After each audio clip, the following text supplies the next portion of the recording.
రెండో విడత పంచాయతీ ఎన్నికల కౌంటింగ్ కొనసాగుతుంది. దీనికి సంబంధించి పూర్తి అప్డేట్స్ మా ప్రతినిధి కిరణ్ లైవ్ లో అందిస్తారు. కిరణ్, చెప్పండి, ఎన్నికల కౌంటింగ్ మధ్యాహ్నం 2 గంటల నుంచి ప్రారంభమైంది. ఇప్పటివరకు ఏమైనా అప్డేట్స్ ఉన్నాయా?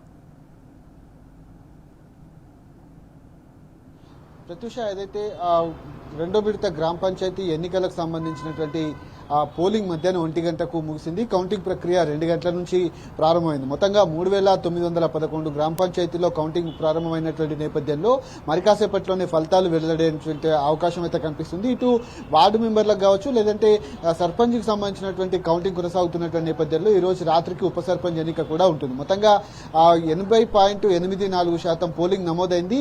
అధికారిక లెక్కలు మరి కాసేపట్లో వచ్చేటువంటి అవకాశాలు అయితే మనకు స్పష్టంగా కనిపిస్తా ఉన్నాయి. ఏదైతే ప్రధానంగా మొదటి దశలో బీఆర్ఎస్ పార్టీకి అత్యధిక స్థానాలు కైవసం చేసుకుంది.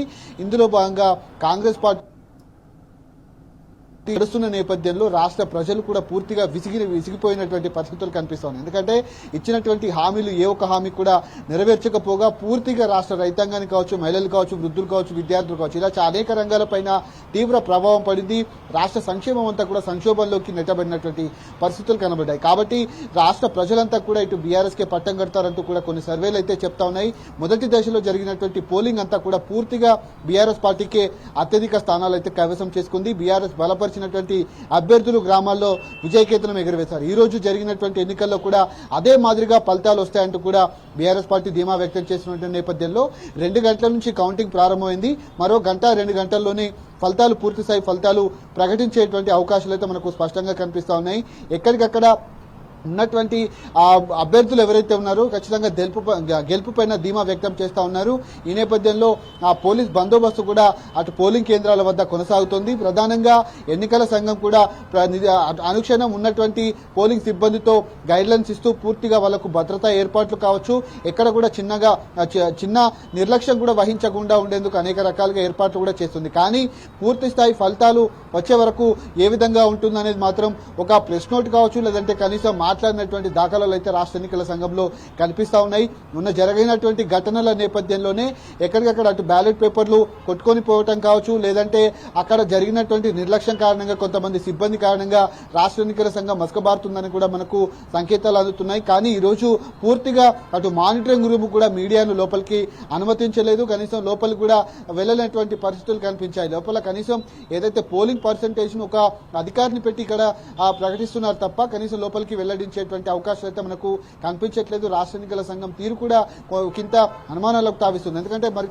కాంగ్రెస్ పార్టీకి చెందినటువంటి నేతలు కావచ్చు, మంత్రులు కావచ్చు, పూర్తిగా ఎక్కడికక్కడ అడ్డుకున్నటువంటి పరిస్థితులు కనిపించాయి. ఉదయం 150 మంది ఓటర్లు ఇటు మెదక్ జిల్లాకు వెళ్తున్నటువంటి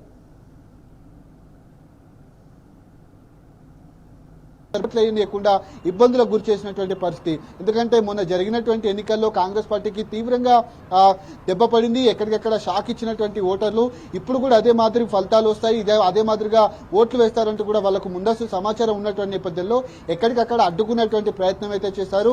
ఈ అంశంలో కూడా రాష్ట్ర ఎన్నికల సంఘం కనీసం చర్యలు కూడా తీసుకోకపోవడం గమనార్హం. మరోవైపు కాంగ్రెస్ పార్టీ నేతలు విచ్చలవిడిగా డబ్బులు పంచి వాటిని ఓట్లు వేయించుకునేందుకు చూశారు. ఓడిపోయినటువంటి అభ్యర్థులు మళ్ళీ ఓటర్ల దగ్గరికి వెళ్లి తాము మేము ఓడిపోయాము, ఖచ్చితంగా మా డబ్బులు మాకు ఇవ్వాలంటూ కూడా ఆ ఓట్లు వేయించుకుంటున్నటువంటి పరిస్థితులు, ఓట్లు వేయాలంటూ కూడా దేవతలపైన ఓట్లు వేయించుకుంటున్నటువంటి దాఖలాలు అయితే ఇన్ని జరుగుతున్న రాష్ట్ర ఎన్నికల సంఘం కనీసం ఈ అంశంలో పట్టించుకోవట్లేదు. ఎక్కడ కూడా చర్యలు తీసుకున్నటువంటి దాఖలాలు అయితే మనకు కనిపించలేదు. మొత్తంగా ఎన్నికలకు సంబంధించినటువంటి అంశంలో మధ్యాహ్నం 2 గంటల నుంచి కౌంటింగ్ ప్రక్రియ అయితే ప్రారంభమైంది. మరి కాసేపట్లోనే ఫలితాల ప్రకటనలు అయితే వచ్చేటువంటి అవకాశాలు అయితే కనిపిస్తాయి. కిరణ్, చెప్పండి, అయితే తొలి విడతలో బీఆర్ఎస్ పార్టీ అభ్యర్థుల హవానే కొనసాగింది. ఈసారి రెండో విడతలో పోలింగ్ కూడా ఎక్కువగా జరిగింది. అయితే ఈసారి ఫలితాలు కూడా ఏ విధంగా ఉండే ఛాన్స్ ఉందంటారు? ఖచ్చితంగా, ఎందుకంటే 2 సంవత్సరాల నుంచి రాష్ట్ర ప్రభుత్వం ఇచ్చినటువంటి ఏ ఒక్క హామీ కూడా నెరవేర్చలేదు. అటు నిరుద్యోగులను కావచ్చు, విద్యార్థులకు కావచ్చు, వృద్ధులకు ఇస్తామన్నటువంటి పెన్షన్లు కావచ్చు, కళ్యాణ లక్ష్మి పెన్షన్ ఏదైతే ఉందో వాటిని మహాలక్ష్మి స్కీమ్ కింద ఇచ్చేటువంటి అవి కావచ్చు, లేదంటే పూర్తిగా రైతులకు ఇచ్చేటువంటి రైతు భరోసా, రైతు రుణమాఫీ, రైతు బోనస్, ఇలా చెప్పుకుంటూ పోతే 1 కాదు 2 కాదు 420 హామీలు, ఏ ఒక్క హామీ కూడా పూర్తిగా అమలు కాలేదు. అటు ఆటో డ్రైవర్ల నుంచి మొదలుకొని క్యాబ్ డ్రైవర్ల వరకు కావచ్చు, లేదంటే రాష్ట్ర రైతాంగం నుంచి మొదలుకొని మహిళల వరకు కావచ్చు, నిరుద్యోగుల నుంచి మొదలుకొని విద్యార్థుల వరకు కావచ్చు, ప్రతి ఒక్కరు కూడా ఈ తెలంగాణలో పూర్తిగా విస్మరించినటువంటి పరిస్థితి. వాళ్ళంతా కూడా సంక్షోభంలోకి నెట్టబడినటువంటి చెప్తున్నటువంటి గత ప్రభుత్వమే బాగుంది, గత ప్రభుత్వంలో సంక్షేమ పథకాలు అందాయి, ఖచ్చితంగా ఇప్పుడు ఏ ఎలక్షన్ వచ్చినా కానీ ఖచ్చితంగా బుద్ధి చెప్తామంటూ కూడా చెప్పినటువంటి సందర్భం. కాంగ్రెస్ పార్టీకి చెందినటువంటి నేతలు జిల్లాల పర్యటనలో ప్రచారానికి వెళ్ళినా వాళ్ళని అడ్డుకుంటున్నారు, అక్కడ ప్రశ్నిస్తూ ఉన్నారు. అప్పటికే వాళ్ళకు బెదిరింపులు కూడా చేస్తున్నటువంటి పరిస్థితులు అయితే మనకు కనిపిస్తూ ఉన్నాయి. ఖచ్చితంగా బీఆర్ఎస్ పార్టీకి రాబోయేటువంటి రోజుల్లో మరి ఎక్కడ ఏ ఎన్నికలు జరిగినా బీఆర్ఎస్ పార్టీకి ఓటేస్తామంటూ కూడా రాష్ట్ర ఓటర్లు అయితే చెప్తున్నటువంటి పరిస్థితులు కనిపిస్తూ ఉన్నాయి. ముఖ్యంగా ఈ ఎన్నికలకు సంబంధించినటువంటి అంశంలో 2 విడతల్లో జరిగినటువంటి ఎన్నికల్లో పూర్తిగా బీఆర్ఎస్ పార్టీకే పట్టం కట్టేటువంటి అవకాశాలు మనకు స్పష్టంగా కనిపిస్తున్నాయి. మరోమారు ఈ నెల 17వ తేదీన 3వ విడత తుది విడత పంచాయతీ ఎన్నికలు జరగబోతున్నాయి. అందులో కూడా బీఆర్ఎస్ పార్టీకే ఎక్కువ మొత్తంలో ఓట్లు పడతాయంటూ కూడా ఇప్పటికే రాష్ట్ర ప్రజల నుంచి సంకేతాలు వస్తున్నటువంటి నేపథ్యంలో ఎక్కువ స్థానాలు గెలుచుకునేందుకు కూడా బీఆర్ఎస్ పార్టీకి సంబంధించినటువంటి అభ్యర్థులంతా కూడా పోటాపోటీగా ప్రచారాలు నిర్వహించుకుంటూ ఎన్నికలలో సిద్ధమవుతున్నటువంటి పరిస్థితులు అయితే మనకు కనిపిస్తా ఉన్నాయి. రైట్ కిరణ్.